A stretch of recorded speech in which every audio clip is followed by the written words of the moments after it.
What's going on, guys? I'm Tyler, and in continuing my series of Disney movie reviews, I'm here to let you know that Cinderella is no perfect movie. And as the majority of you know, Cinderella is a woman who is forced to work as a maid in her own house by her stepfamily after her own parents tragically pass. But one night, a fairy godmother grants her a temporary wish to attend the prince's royal ball.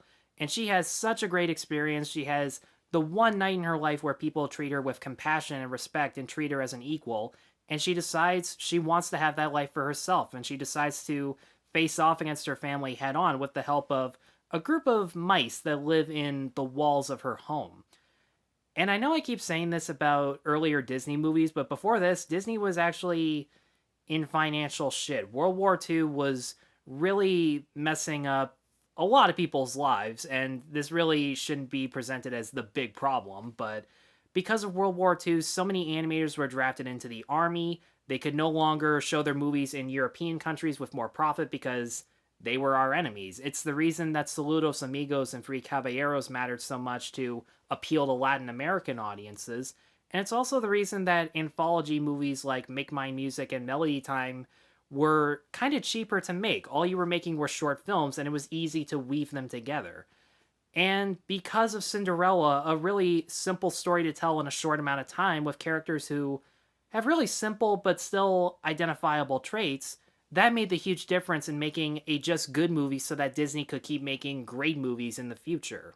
And because of the simplicity and the laid back nature of the movie throughout the majority of the runtime, the animation doesn't really stand out because of vibrant colors or fast paced movement. It's really the composition of the shots. When Cinderella's in the castle and with the prince, everything is huge and massive in scope. And what's even really more impressive is that it was filmed in 4:3 ratio as opposed to widescreen.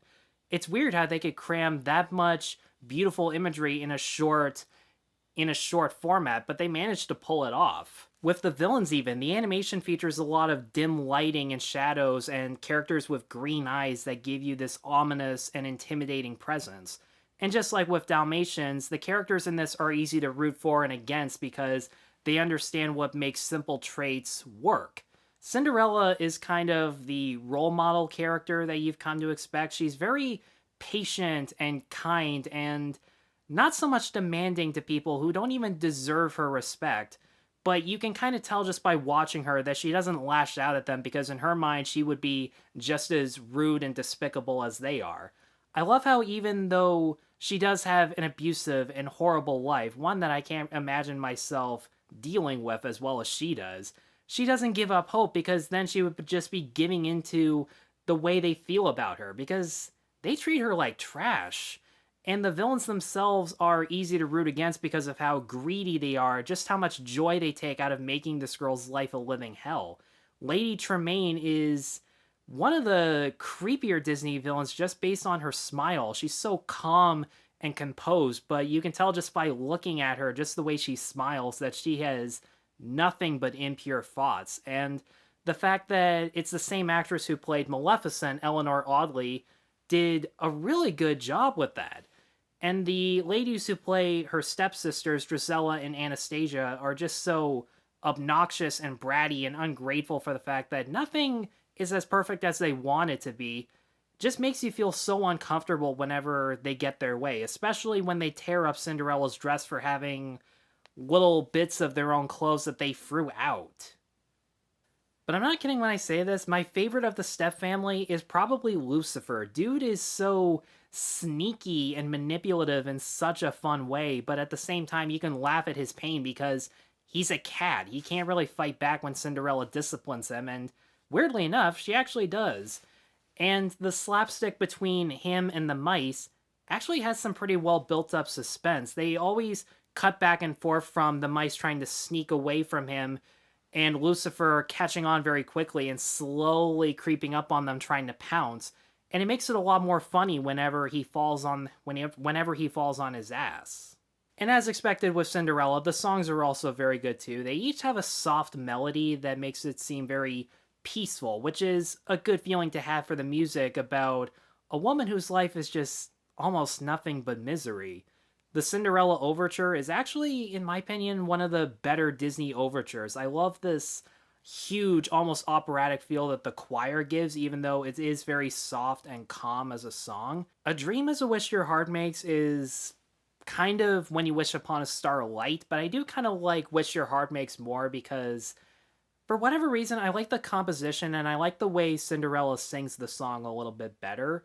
Sing Sweet Nightingale is actually a song that I didn't even remember as a kid, and I find that really weird because that was actually my favorite song in the whole movie, and it was the one moment where you could actually see Cinderella relax and enjoy herself, and the sequence where you see her reflection in the bubbles had this very...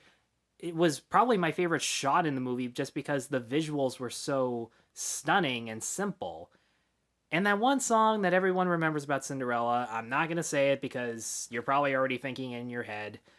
And it gets really annoying after a while once you say it even once, when you even hear it once. But outside of that, it's still a pretty decent song.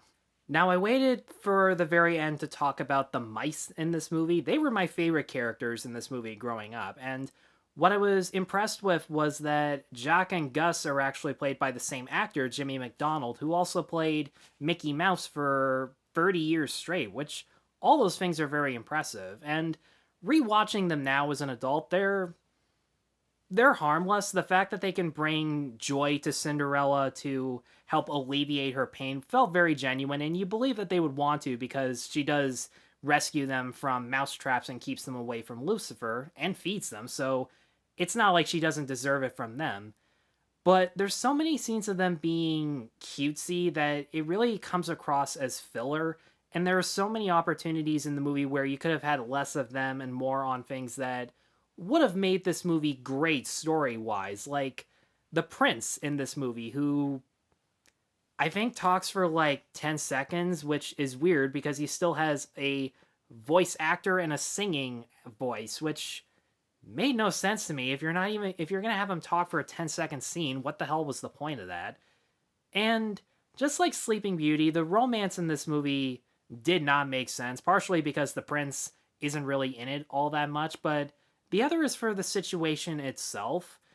After the ball, Cinderella has absolutely no idea that she danced with the prince, even though she danced in front of everybody at this ball, in front of everyone, and had a conversation with him for what seemed like a while. We didn't hear the conversation, but we did see them walking along and talking to each other. So who did you think he was? And even then, you didn't ask your name. He didn't ask yours. Well, he did, but she ran off before he could.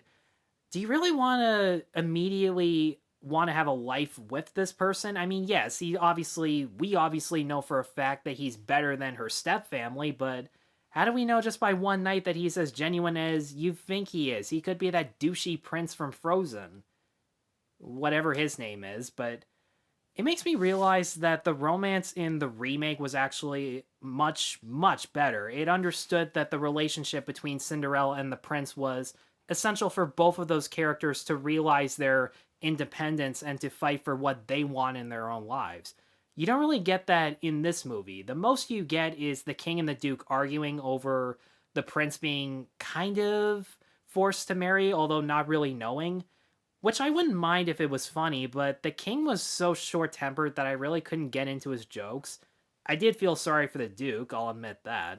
So, the things that keep Cinderella from being a great movie story-wise and character-wise really just comes down to the fact that Disney really couldn't, because then they would have to stretch out the movie, they'd have to spend more money, they possibly could have went bankrupt, and we wouldn't have great future movies as a result. So, if this was what they needed to do in order to survive, to have a very simplistic but still enjoyable movie, then that's totally fine. And for those reasons, I'm going to give Cinderella a 3.5 out of 5. Guys, thanks as always for watching. If you have seen Cinderella, let me know in the comments below what you thought of it. You more than likely already have. I mean, it's Cinderella. I'm getting down to the movies where it's really no point in asking people if you have seen it or what did you think about it. So, regardless, be sure to let me know in the comments below. Be sure to stay tuned for more Disney reviews, and be sure to like and subscribe. Take care.